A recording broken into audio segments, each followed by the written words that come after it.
Hey, what's up guys, it's Krykey here, and for this episode I'm doing the intro. It's not going to sound as good as the other intro because my voice is terrible. I tried to replicate the announcer voice, but trust me, I did a horrible job. Hopefully the main announcer will be here for the final episode, but yeah. So I'll just go ahead and give you a quick recap. Last episode I started my journey in Gold 4, and I'm not gonna lie, Gold is a bit too easy. Basically got into Gold 1 with an 80% win rate, and now here we are starting our journey from Gold 1 to Plat. Will Plat be a problem? Probably not.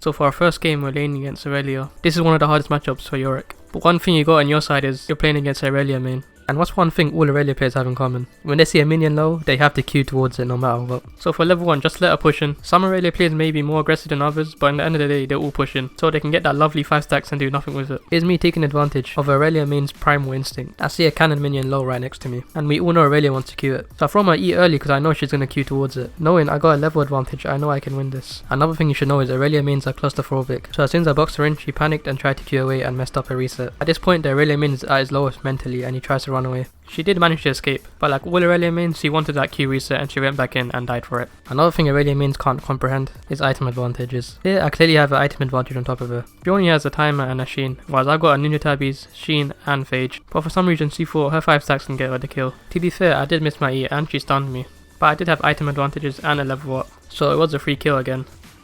Here I pick up a nice kill on Gragas. And the other team also has a Akali main which was similar to Irelia mains, as in they love jumping into things. As soon as she landed the E on the Ashe, we all know she was going to go for it. So I set a trap up ready to kill her. She tried to go invisible after that, but I think Riot nerfed the mechanic, because when Brand touched her we knew where she was. I also have no idea how she got in my W. I'm guessing her W makes her jump a little bit. Eventually I did kill her and Pyke, and then we got the Inferno Drake. At this point I'm pretty fed, so the rest of the game is just me walking around killing people. And I'm not gonna lie, it's a bit boring, so I'm just gonna go to the next game. So for this game we're facing a Nasus. This lane is pretty easy if you know how to play it, and this guy asked for advice on how to play against it, so I wanted to cover it for him and for everyone else watching. Also, fun fact you don't know about me, I used to be a Nasus 1 trick. In fact I actually got rank 1 E West at one point, according to LoL graphs, which is probably not accurate, but yeah. There's actually some footage of me when I used to be a Nasus main, privated because I don't want people to see it. So when you're level 1, I want you to give Nasus a false sense of security. This means only last hit minions with Q and don't touch him. Let him stack as much as you want at level 1, because in the lower elos one mistake I've noticed is people tend to push in the wave at level 1 and then the minion wave will collapse under his tower so he can free farm without any risk.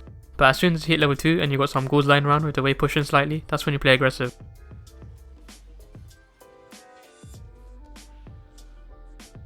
That level 2 trade didn't go as well as I thought because he went W second, so he slowed me and that reduced the damage greatly. But it's still okay since I got a decent trade, and the wave is about to be really big, so I'll show you what to do next. So the wave is starting to get huge, and I'm still punishing him when he goes for last hits. So there's a big wave under his tower now, and I'm just ignoring him. I'm hitting the tower so I can get some plates, and if he hits me then all that wave will aggro him. On top of that, I'm doing something that's 200 IQ right here. I'm blocking the peripheral of the cannon minion so he misses it. And from a former Nasus player, missing the cannon minion is the most tilting thing ever. I also deny the cannon minion here by forcing him back, and I'm pushing in the wave. And after 6 you can easily 1v1 him. You just need 4 ghouls, your maiden and your box. So you start by landing your E and then pressing W on him, and then after that when he ults you can just walk backwards so you can't Q and keep attacking him. At that point they usually experience sensory overload and they try to run away.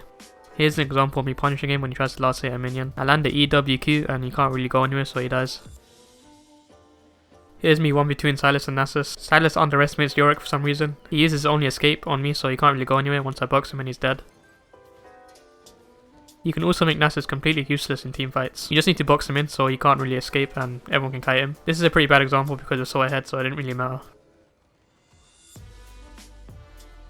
Here's another example of me playing against Nasus, and I do the early game trade a lot better because he didn't have his W up and I actually got level 3 so I managed to box him in as well, and I managed to get early game flash. I also got him really low here by doing the minion thing and letting the minions aggro him, and I picked up a nice kill here.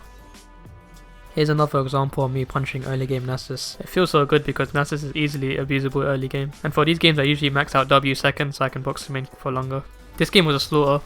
It was pretty one-sided the whole game, so there isn't much to show in terms of knowledge, and that's been happening in most of my games so far, which is pretty bad for the series. So for this game we're facing Rumble. Like most top lane mages, Rumble is an easy matchup. This is because they usually don't have a big escape, so they can't escape your W and it's easy to kill them. Here's an example of me taking advantage of Rumble's immobility. The only way he could escape was flash, or by auto-attacking the wall, which is very slow. I did kind of dive him here because I really wanted to kill. It was risky, but I got in the end. Literally 20 seconds later, he dies again. I was pretending to back and using Maiden as bait and he fell right for it. This usually doesn't work that much, but when it does, it feels good.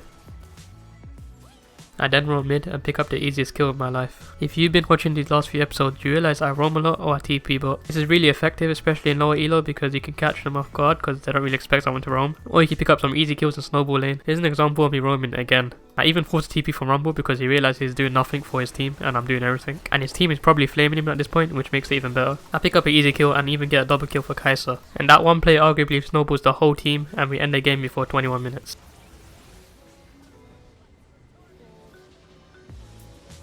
So after that game, I was going to show 2 more. Sadly, I forgot to record both of them. The first one was this game against Karma, and the Karma lane is free, similar to Rumble, so I really got ahead in that one. It also felt great stomping Karma because I hate Karma top abusers. In the next game I was against Irelia, in which I won pretty hard, and I managed to get a little clip from that game.